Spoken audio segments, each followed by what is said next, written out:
সবাই ব্যস্ত নিজের মতো, তাই নিজের সুখটা নিজেকেই খুঁজে নিতে হয়। চুপ থাকা মানে দুর্বলতা না, অনেক সময় এটা সব প্রশ্নের উত্তর দেয়। যে মানুষটা আপনার ছোট খুশিতেও হাসে, তাকে ধরে রাখার চেষ্টা করুন। অপেক্ষা করতে পারলে সব কিছু সময় মতো পাওয়া যায়।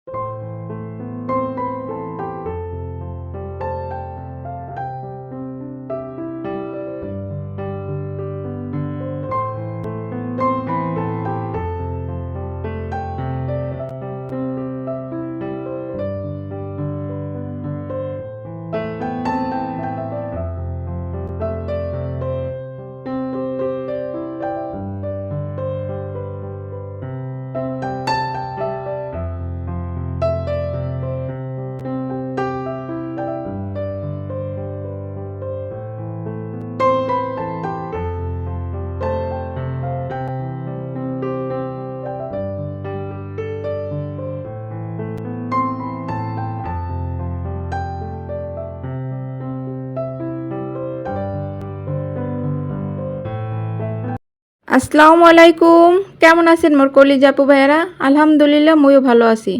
আশা করছি মোর ভিডিওটা যে যেখান থেকে দেখা শুরু করছেন আল্লাহর রহমতে সবাই ভালো আছেন। এই যে দেখেন মোর ব্যালকনিতে মই শুরু করছি। মোর ব্যালকনিতে মাশাল্লাহ ফুল গাছে অনেক ভরপুর ফুল দিতে আছে ফুল, আর মানে ফুল গাছে ফুল দিতে আছে এই আর কি। তা সুন্দর সুন্দর ফুল পড়ছে, মোদ্দার তো অনেক ভালো লাগতেছে, কারণ বেন্ঢালে সকালবেলা উঠতে আর কি, বেন্ঢালে আর কি সকাল মানে বেন্ঢাল, তাই বেন্ঢালে উঠতেই মুই যখন ব্যালকনিতে আই মোর মনটা একবারে ভরে যায়, কারণ এখানে সাদা লাল গোলাপি সব রকমের ফুলই ফোটে মাশাল্লাহ। আর এই ফুলগুলো ফোটার পিছনে মোর যে কত কষ্ট করতে হয়েছে, এই যে নয়নতারা ফুলগুলোও কিন্তু মোর ভালো লাগে।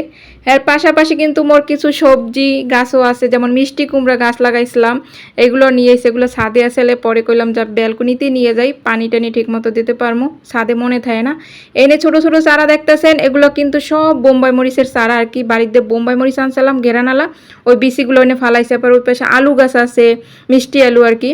তা মাশাল্লাহ মোটামুটি আছে, আবার থানকুনি পাতাও আছে দেখতে পাইছেন। আর মাশাল্লাহ ভরপুরই আছে সব কিছু। এখন ভালো লাগে সব কিছু সবুজ সবুজ, তো এই জন্য বেশি ভালো লাগে। তা এখন হয়েছে যে বিস্কুট আনছে রায়নার আব্বু, আর এই বিস্কুটগুলো খাইতে এত মজা, যা কি কম, অনেক মজা লাগছে মোদ্দারে। আসলে মাঝে মধ্যে এর বেকারিতেই মোরা বিস্কুট আনে, তাই মাঝে মধ্যে দু একটা বিস্কুট আনে, অনেক মজা লাগে। তাই বিস্কুটগুলো আবার বয়েমে রেখে দিলাম, পোলা পানে খায় বা ওকে মিশে আয়, মিশের একটু চা দিই, চায়ের সাথে বিস্কুট দেই। আবার মুইও খাই, মোর যখন ভালো না লাগে বিকেলবেলা চায়ের সাথে বিস্কুট একটু মজাই লাগে।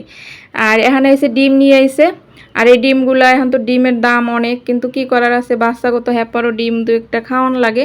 তাই ডিমগুলো আনতে আসে আর ঝাঁপির মধ্যে রাখতে আসে, এগুলো আর কি সময় করে ধুমো, ঝাঁপিতে রেখে পলিতে রাখলে দেখা গেছে কোন জায়গায় রাখবো, আবার পোলাপানে ঘর ভাঙে ফেলাইবে, একটা জিনিস মেলা মারবে, দেখা গেছে বল মেলা মারলো ফাইটে গেলে মোর ডিমগুলো, আর ফ্লোরে রাখবো ফাইটে যাবে, এই রিস্ক নিলাম না। পরে কই তাড়াতাড়ি করে এগুলা করে ফেলাই, ঝাঁপিতে বড়ি, আর কিছু দুন দইল আনছে, আর এমনি শুকনা বাজার টাজার ওইয়া।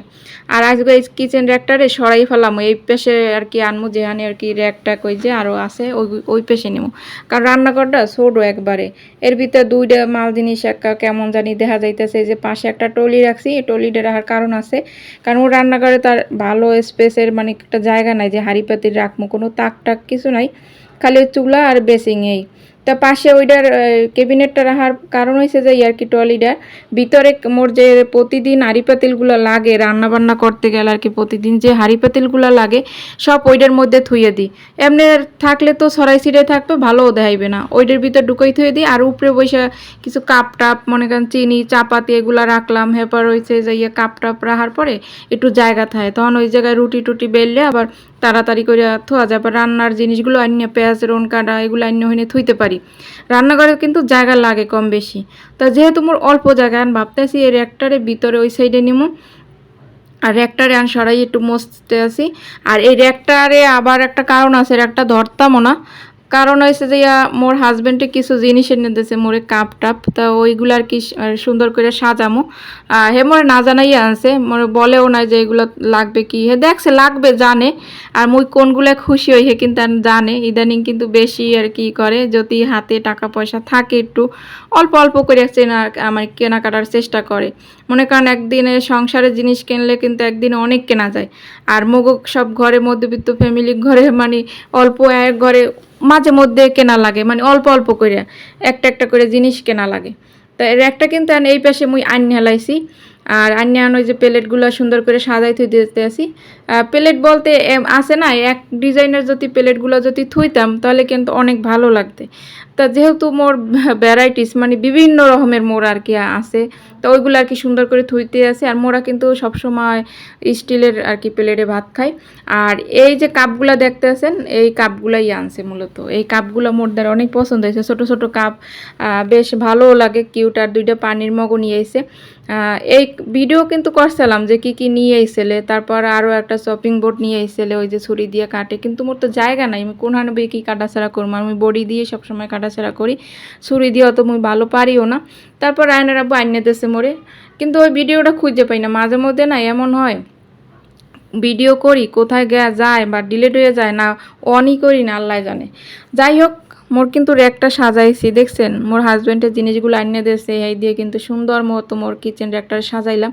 আর একটা কোন জায়গায় এনে রাখছে এটা দেখছেন, এটা হয়েছে যে কী কম, এটা ডাইনিং রুম, মানে ছোটো ডাইনিং রুমও কোয়া যায় না, যদি একটু বড় হইতে তাহলে ভালো লাগবে। তারপর এটাই ছোটো একটা মিনি ডাইনিং রুম, মানে ফ্রিজ, র্যাক, এই সব জিনিসগুলো এনে থোয়া যায়। তারপর চাউলের ড্রামটা পাশে আছে, এই জায়গাটা এনে কিন্তু খালি আসলে, প্রথম কিন্তু এই জায়গায় ছোটো একটা টেবিল রাখছিলাম, এটা কিন্তু আর রুমের মধ্যে লয়ে গেছে ওই পাশে রুমে। পরে এই যে কাপগুলো কিন্তু দেখতেই পাইতেছেন, এই কাপগুলোই কিন্তু আনছে। তা মোর আপাতত যে কাপগুলো আছে সব একটা থাকে রাখলাম, আর উপরে সাইডে প্লেট রেখে দিছি। বেশ মাশাআল্লাহ কিন্তু সুন্দর লাগতে আছে।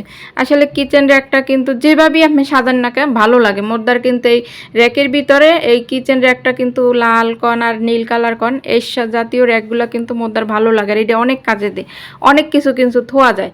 আরও সুন্দর সুন্দর কিন্তু অনেক এখন কিন্তু ডিজাইন বেরিয়েছে, হয়তো বা এটা মোর অনেক বছর আগে কিনছি এই জন্য আগের ডিজাইন, কিন্তু এখন কিন্তু আরও নতুন নতুন আপডেট, নতুন নতুন ডিজাইন কিন্তু অনেক সুন্দর সুন্দর র্যাক বেরিয়েছে, ওগুলাও কিন্তু সুন্দর। আর এই কিচেন র্যাকগুলো কিন্তু মোদ্দারে অনেক ভালো লাগে। আর এই পাশে নীলা একটা আছে, ওটা আর কি পরে আর একদিন গুছামো, ওটা একটা ক্যাবিনেটের মতো মুই ব্যবহার করতে আসি।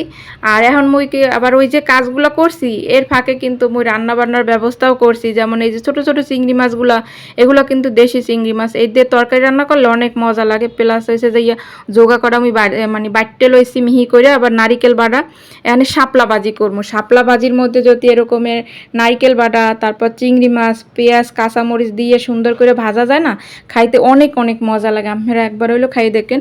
শাপলা তো ইলিশ মাছ দিয়ে ভালো লাগে, এরপর চিংড়ি মাছ দিয়ে ভালো লাগে, মোটদার এই দুইটা জিনিস দিয়ে শাপলা খাইতে অনেক ভালো লাগে। চিংড়ি মাছ দিয়ে যখন ভাজি তখন যদি নারিকেল বাটা দিই তাহলে কিন্তু আরও অনেক ভালো লাগে। আর শাপলায় কিন্তু কোনো ঝোল তরকারি মানে ঝোল জাতীয় কিছু দিতে হয় না, কারণ এমনিতে এটা পানি বেরিয়ে প্রচুর পরিমাণ, যেহেতু এটা পানির মধ্যে থাকে, পানির মধ্যে হয়। তো এটা সুন্দর করে মুই যখন ওই নারিকেল আর ওই চিংড়ি মাছটা সব কিছু দিয়েছি, একটু হলুদের গুঁড়া দিয়েছি, বেশি মশলাও লাগে নাই। আসলে কম মশলা দিয়ে যত তরকারি রান্না করা যায় দেখবেন মানে তরকারিটার যে আসলে একটা স্বাদ ওইটা কিন্তু পাওয়া যায়। তো ওইটা কিন্তু ভালো করে কষাইতে হয়, যে কোনো মশলাই ভালো করে যদি সুন্দর করে কষানো হয় খাইতে কিন্তু অনেক মজা হয়। তা ভালো করে কিন্তু মুই সুন্দর করে কষাই, এবার শাপলাটা দিয়ে কষাই ঢাকি থুইছি, ওতে কিন্তু ঝোলও বাইরেবে। আর এদিক দিয়ে মুই হয়েছে যাইয়া চিংড়ি মাছ, কিছু চিংড়ি মাছ, বড় বড় চিংড়ি মাছ রাখছি, ওইটা আর কি বাচ্চা সুন্দর করে ভাজিয়ে নিতে আছে, ওইটা ভুনা করবো।